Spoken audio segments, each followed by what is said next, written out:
Ryan's Office Revenge. You want to know what a $150 million defense contract sounds like when it dies? It doesn't explode like you'd expect. It just goes quiet, real quiet. I was sitting in my pickup truck outside Apex Manufacturing at 11:30 on a Wednesday morning in April, watching through my laptop as 20 years of precision tooling work locked itself down in front of a room full of Pentagon brass. The production line stopped dead, every CNC machine went dark, and Preston Zhao's career imploded in real time. The best part? He had no idea I was watching from the parking lot, or that I'd triggered the whole shutdown from my truck 8 blocks away.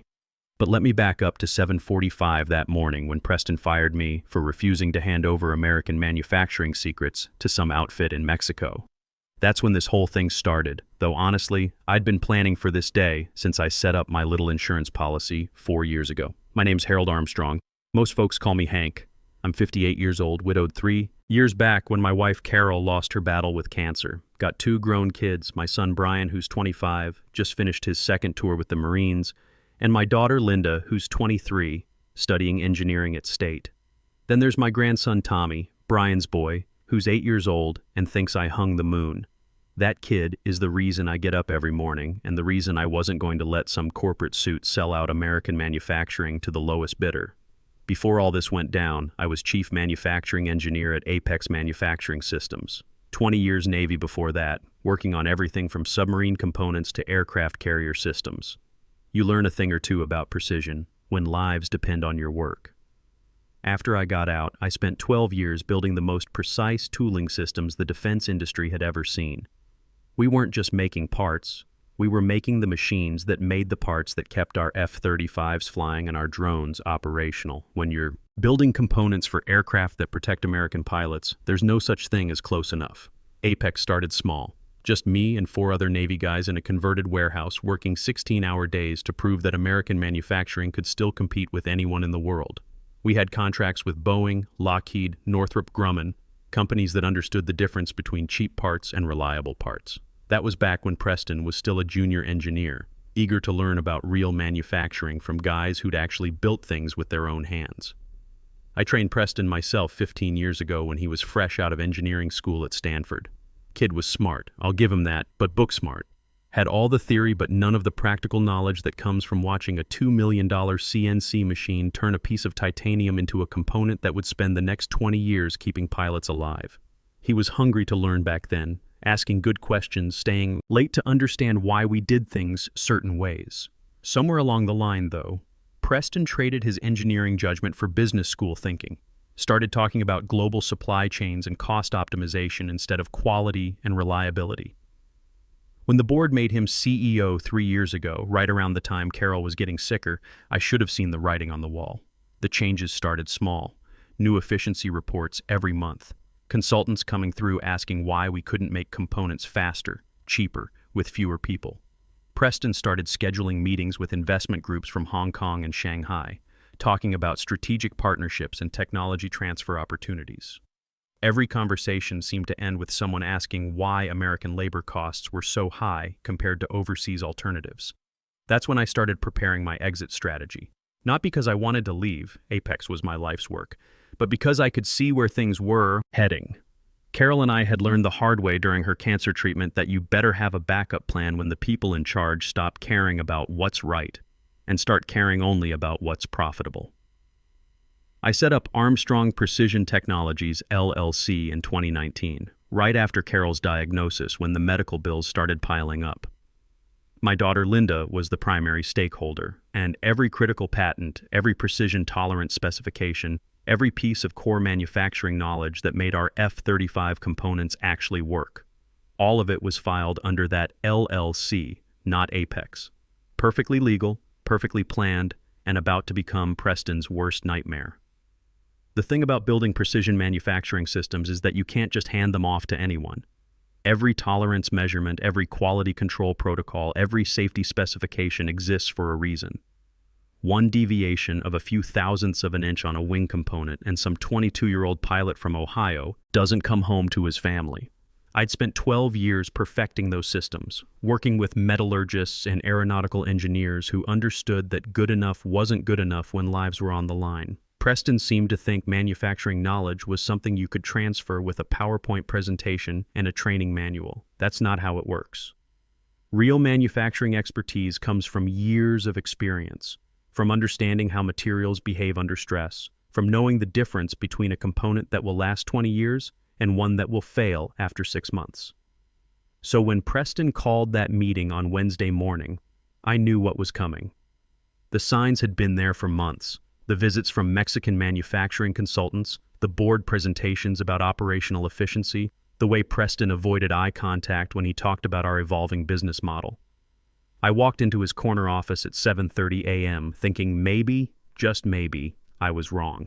Maybe Preston wanted to discuss the new Pentagon contract expansion we'd been working toward for 8 months. Maybe he wanted to talk about adding capacity for the next generation fighter components. Instead, I found him pacing behind his glass desk like a caged animal, sweating through his $3,000 suit even though the air conditioning was running full blast.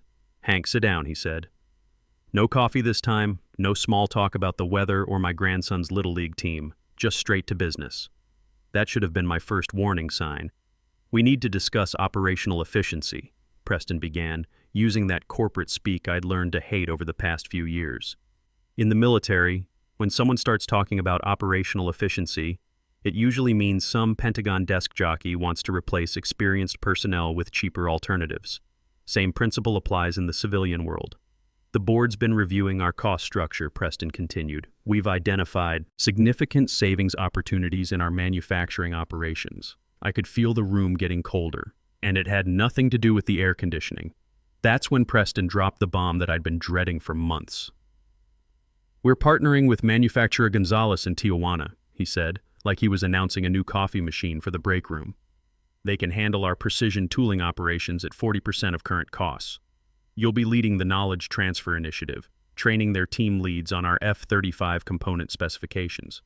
I looked at this kid, and Preston was still a kid to me, even at 42. I'd taught him everything he knew about real manufacturing when he was eager to learn from guys who'd actually built things. Now he was asking me to gift wrap American defense secrets and ship them south of the border like we were talking about assembling cell phone cases. "You want me to train Mexican contractors on classified manufacturing processes?" I asked, keeping my voice level. 20 years in the Navy teaches you to stay calm when the situation's about to go sideways. "It's the global marketplace, Hank. The board expects us to remain competitive. These aren't classified processes, they're manufacturing specifications, right? Manufacturing specs for components that go into $80 million fighter jets. Specifications that took me 12 years to perfect, working with metallurgists and engineers who understood that when you're building parts for aircraft that protect American pilots, precision isn't negotiable." "Preston," I said, leaning forward in my chair, "these aren't smartphone accessories we're talking about. One tolerance failure on a wing component and some 23-year-old pilot from Kansas doesn't make it home to his wife and kids." His face went hard. Same expression I'd seen on junior officers who'd forgotten that leadership means taking responsibility instead of passing blame down the chain of command. "This isn't a request, Hank. The transition begins Monday. Gonzalez's team arrives Thursday for knowledge transfer. I need you to prepare comprehensive training materials by Friday." The room went quiet except for the hum of the air conditioning and the distant sound of CNC machines running on the factory floor below. Machines that I'd programmed, calibrated, and maintained for over a decade. Machines that were about to become worthless in the wrong hands. I'd spent enough years in the military to recognize when someone was giving you an order they knew was wrong, the kind of order that gets good people killed because some officer cared more about his efficiency report than protecting his troops. "I can't do that, Preston." The words hung in the air like smoke from a backfiring engine. Everything changed in that moment. I could see it in Preston's eyes, the exact second when he stopped seeing me as his former mentor and started seeing me as an obstacle to be removed. "Can't or won't." His voice carried that dangerous edge that officers get when their carefully planned operation starts falling apart. "Won't," I said clearly. "Those manufacturing processes protect American pilots flying American aircraft built with American expertise. They're not training materials for foreign contractors looking to underbid us next quarter." Preston reached for his desk phone without breaking eye contact. "Security to my office, please. Immediately." "Harold Armstrong," he said, his voice cold as a January morning in Detroit. Your refusal to adapt to our evolving business model shows you're no longer aligned with company objectives. You're terminated, effective immediately. Security will escort you out. 15 minutes to pack up 12 years of my professional life. The whole corporate termination routine. But here's what Preston didn't know. I'd been preparing for this exact scenario since 2019, right after Carol's diagnosis, when I realized that the people running Apex cared more about quarterly reports than long-term stability. Eddie Torres arrived at my office 5 minutes later, looking like he'd rather be anywhere else. Good man, Navy veteran like myself, served 2 tours in the Persian Gulf. He knew this whole situation was wrong, but he had a job to do. Sorry about this, Hank, Eddie said quietly as we walked down the hallway past the engineering offices where my team was pretending to work while trying to figure out what the hell was happening. Not your fault, Eddie, you're just following orders. I patted him on the shoulder. But you might want to start updating your resume. Things are about to get very interesting around here. In the elevator, I filled him in on what Preston had planned. They're selling us out, Eddie. Moving production to Mexico, then licensing our technology to whoever writes the biggest check. Preston's got meetings with Chinese investors scheduled for next month. Eddie's jaw tightened. He'd lost 2 buddies to equipment failures caused by cheap foreign manufactured parts during his deployment. That's not right, Hank. These systems keep people alive. Exactly. Which is why I made sure to protect them. My office looked exactly the same as it had 3 hours earlier when I was a respected chief engineer instead of an escorted security risk. Pictures of Tommy at his Little League games lined my desk, him sliding into home plate at last month's championship game, getting his MVP trophy, both of us at Rangers Stadium last summer. There was my old ship photo from the USS Nevada, the original Apex development team working 16-hour days in that converted warehouse, and my coffee mug that Tommy had made me in art class. World's Best Grandpa painted in crooked blue letters. 15 minutes to pack up my professional life.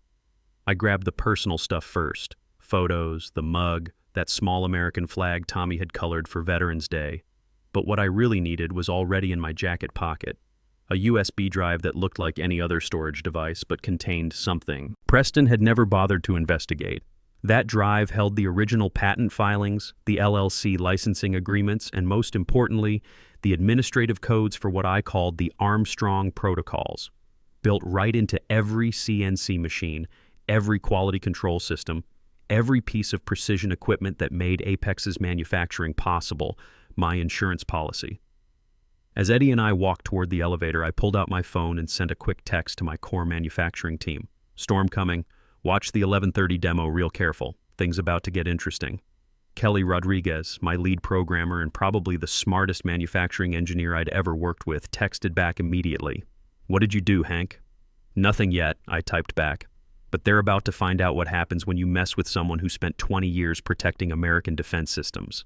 My F-150 had never felt more like a mobile command center. I fired up my laptop right there in the Apex parking garage and logged into the manufacturing control interface. Not through the company network, but through the back channels I'd built into every system over the past 4 years. The screen came to life with a simple message. Welcome, Chief Engineer. All systems operational. Armstrong Protocols armed and ready. The Armstrong Protocols. While Preston and his board had been celebrating each new contract I'd delivered, I'd been quietly building something they didn't even know existed. A dead man's switch wired directly into every piece of precision equipment in that facility. The logic was elegant in its simplicity. If the chief engineer's employment status changed to terminated without proper knowledge transfer protocols, meaning a formal handover to another qualified American engineer with appropriate security clearance, every machine would automatically enter protective shutdown mode. No production, no demonstrations, no $150 million contracts until the ownership dispute got resolved through proper legal channels. I checked my watch. 9:15 a.m. Preston's big Pentagon demonstration was scheduled for 11:30 sharp. He'd have a conference room full of generals and defense contractors watching him show off technology he thought belonged to him. Time to teach him the difference between licensing something and owning it. I activated the protocols with a single keystroke. Every piece of equipment in that facility began its countdown. 2 hours, 15 minutes, 0 seconds, and ticking down steadily. 135 minutes until Preston's world came apart at the seams. My phone buzzed with a text from Tommy. Kid was on his morning recess break between classes. Grandpa, Mom said there's weird stuff about your company on social media. Everything okay? I smiled as I typed back, Everything's better than okay, buddy. Your old grandpa just reminded some folks why they shouldn't mess with people who actually know how to build things. That's so cool. Can't wait to hear the story. Got to get back to math class. Love you. Love you too, kiddo. That kid. 8 years old, straight A student, and smart enough to probably run circles around half the executives at Apex. I was doing this as much for his future as anything else. Tommy was growing up in a world where his grandfather's work might be all that stood between his generation and foreign governments trying to steal our technological advantages. I drove across town to Margaret Wells' law office. Margaret had handled the Armstrong Precision Technologies paperwork 4 years ago when Carol was getting sicker, and we needed to protect our intellectual property. She'd been waiting for this phone call ever since, knowing that sooner or later corporate greed would collide with my principles. "Hank," she said as her assistant showed me into her corner office overlooking the downtown business district, "I heard about your employment status change. Ready to discuss your options?" Through her windows, I could see the Apex building, 12 blocks away. Up on the 15th floor, Preston was probably making final preparations for his demo, completely unaware that in exactly 1 hour and 23 minutes, his manufacturing empire was going to shut down like a diesel engine with contaminated fuel. "Let's talk about what happens when that countdown hits 0, I said, settling into the leather chair across from her desk. Margaret pulled out a thick folder that had been waiting in her filing cabinet for 4 years. Armstrong Precision Technologies, LLC, owns every critical patent, every manufacturing process, and every quality control specification that makes Apex's defense contracts possible. They've been operating under license agreements that expire the moment your employment terminates improperly." She spread the documents across her desk like she was dealing cards. Patent filings from 2019, 2020, 2021, and 2022, all properly registered with your daughter Linda as primary stakeholder. Apex has been licensing technology they never actually owned. What about their counter-arguments? They'll claim I developed everything on company time. "Already covered," Margaret said with the confidence of someone who'd spent 25 years in intellectual property law. "The original development contracts you signed included provisions for personal consulting work and independent research. Every innovation you filed was done during off hours using your own resources. Completely legal." She leaned back in her chair. "The question isn't whether you own the technology, Hank. The question is what you want to do with that ownership." This was the moment I'd been preparing for since I'd walked out of that building with Eddie at my side. The moment when 12 years of careful planning would either pay off or fall apart. "I want to build the company Apex should have been," I said. "American-owned, veteran-operated, focused on protecting our pilots instead of selling our expertise to whoever writes the biggest check." My phone rang. Brian, calling from his apartment across town where he lived with his wife Lisa and Tommy. "Dad, I just got a call from Lisa. She saw something on the news about Apex. What's going on?" "Your old man just had a career change, son. Nothing to worry about." "Career change? Dad, you've been at that company for 12 years. What happened?" I filled him in on the morning's events. Preston's outsourcing plan, the firing, the protocols I'd just activated. Brian listened without interrupting, military discipline kicking in. "So you're telling me they fired you for refusing to hand over defense manufacturing secrets to foreign contractors? That's about the size of it." There was a long pause. "Dad, that's not a career change. That's a declaration of war." "Sometimes war's what it takes to protect what matters, Brian. Your grandfather understood that in World War II. You understood it in Afghanistan. Now it's my turn. What do you need from me?" That was my boy. Military training never really leaves you. When the mission gets complicated, you don't waste time complaining. You ask what needs to be done. Right now, just take care of your family. But there might be some opportunities coming up for a former Marine who understands precision manufacturing. "Roger that, Dad. Keep me posted." I hung up and checked my watch. 10:45 a.m. 45 minutes until Preston's demonstration began. Somewhere in that Apex conference room, they were probably running final system checks, making sure all the screens were working, preparing to impress a room full of Pentagon brass with technology they thought they controlled. Margaret had been watching me during the phone call. "You're really going to do this, aren't you? Bring down the whole company?" "I'm not bringing down anything," I said.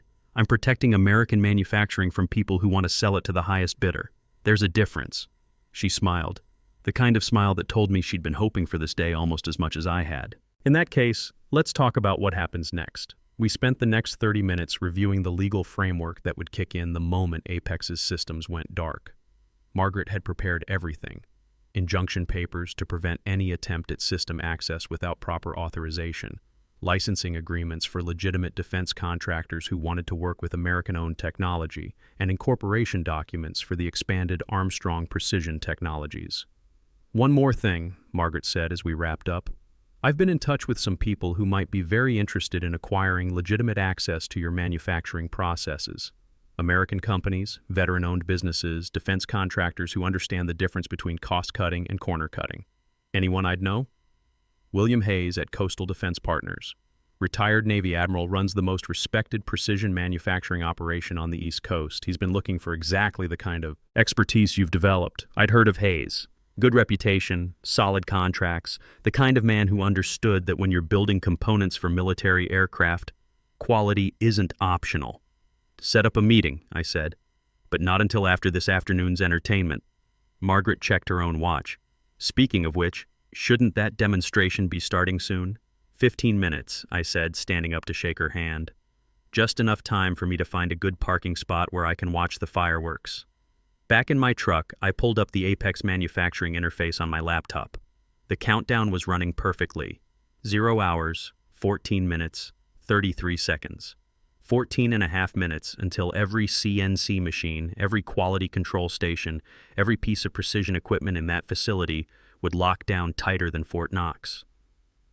I thought about Preston up there in his conference room, probably adjusting his tie and running through his presentation one last time. He'd spent the morning thinking he was preparing to secure the biggest contract in Apex's history. Instead, he was about to learn the most expensive lesson of his corporate career. The thing about revenge is that it's only satisfying if the other guy understands exactly what's happening and why. Preston was about to get a masterclass in the difference between owning technology and licensing it. At exactly 11:30 a.m., the Apex conference room had been transformed into what looked like a military command center.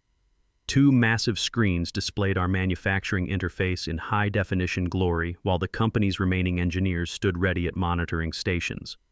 The Pentagon evaluation team sat around the polished conference table, 3 generals, 4 defense contractors, and enough combined authority to approve or kill contracts worth more than most small countries' entire defense budgets.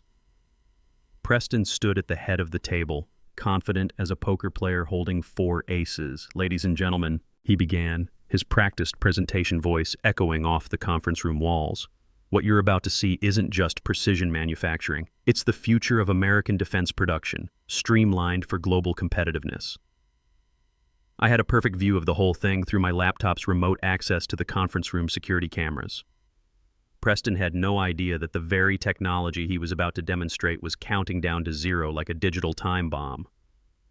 He nodded to the demonstration engineer, some kid fresh out of MIT who'd been hired to replace my assistant after I'd recommended him for a promotion 6 months earlier. The kid started typing commands, and the screens flickered to life with our manufacturing initialization sequence. Everything looked perfect for exactly 47 seconds.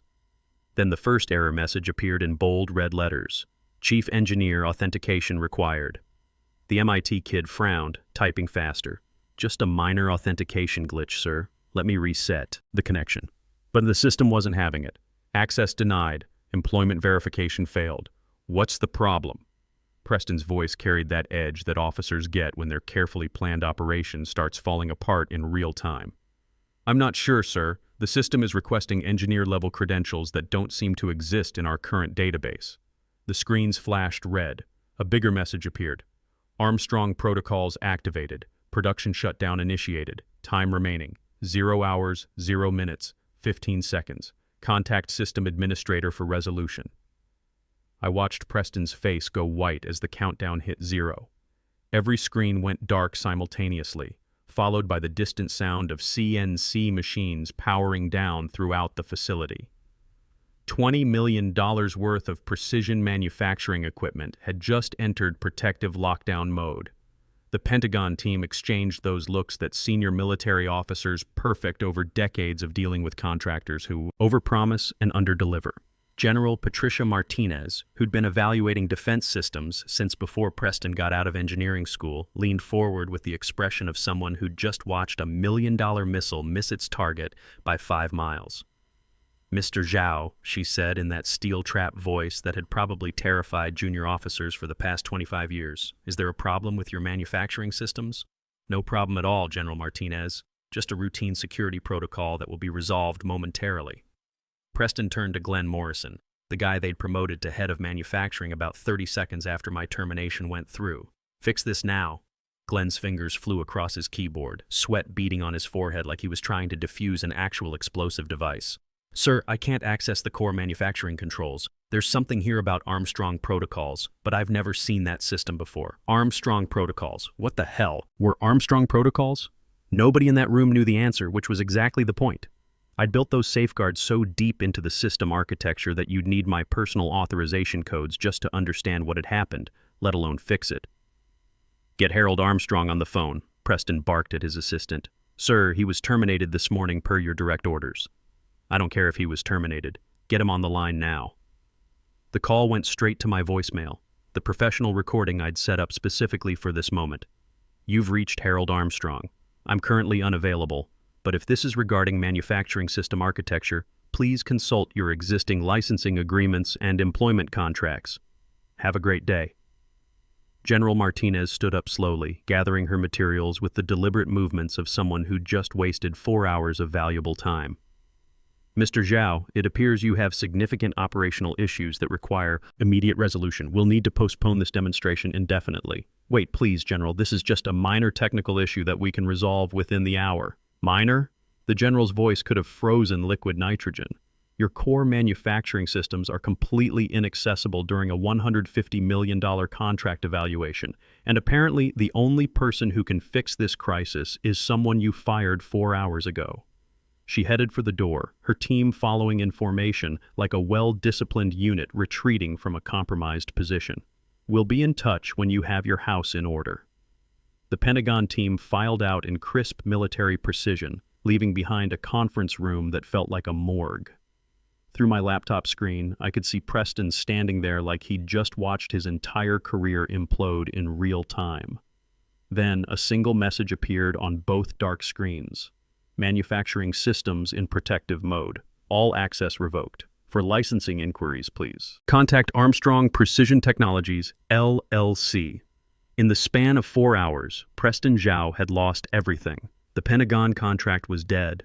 Apex stock price went into freefall as news of the failed demonstration spread through defense industry circles like wildfire.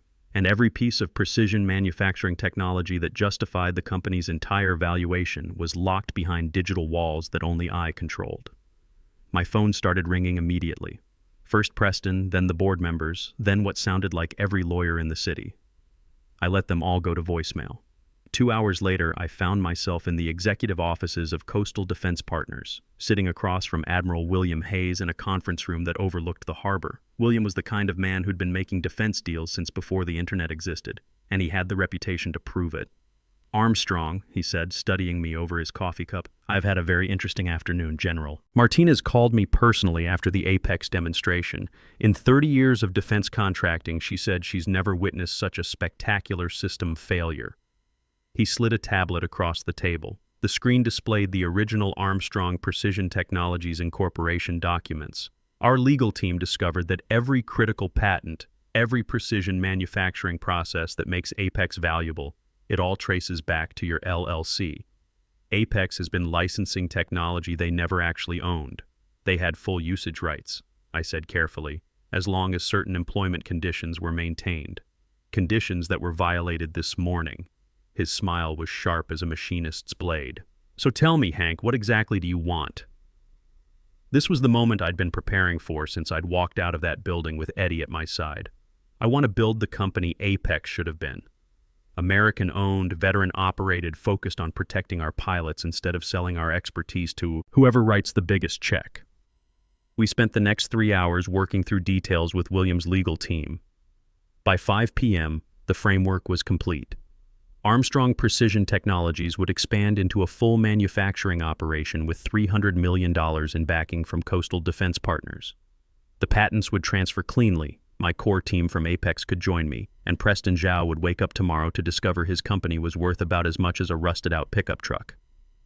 That evening, I was grilling burgers for my family. Brian, Lisa, Tommy, and Linda all gathered on my back deck for our usual Wednesday dinner. "Grandpa," Tommy said, still wearing his Little League uniform from practice, "Dad says you started your own company today." I looked at this kid, 8 years old, growing up in a world where his grandfather's work might be all that stood between his future and foreign governments trying to steal our technological advantages. "That's right, buddy," your old grandpa decided. "It was time to build something that actually matters for your generation." "Is that good for us?" "Yeah, son, that's very good for our family." Later that night, after everyone had gone home, I sat on my back porch thinking about Carol and what she would have said about all this. She'd always told me that sometimes you have to take a stand, even when it's difficult, especially when it protects the people you love. Preston thought he could replace experience with cheap labor and American engineering with foreign contractors willing to work for less. He learned the hard way that when you try to screw over someone who spent 20 years protecting American interests, you better make sure they don't hold all the keys to everything you need to survive. They fired me at 7:45 a.m. for refusing to compromise American manufacturing. By 5 p.m. the same day, I controlled the very technology their entire company was built on. Because in America, sometimes the best revenge isn't getting even. It's building something better and proving that experience, integrity, and expertise will always beat cost-cutting and corporate greed. In the end, I learned that the most dangerous thing you can do to a man who's spent decades protecting American interests is underestimate his willingness to sacrifice comfort for principle. Because guys like me don't just build systems to work today, we build them to protect the people we love tomorrow. Preston discovered too late that when you're dealing with someone who values legacy over salary, loyalty over stock options, and American expertise over foreign profit margins, you're not negotiating with an employee. You're challenging a patriot who's already planned for every move you think you're smart enough to make.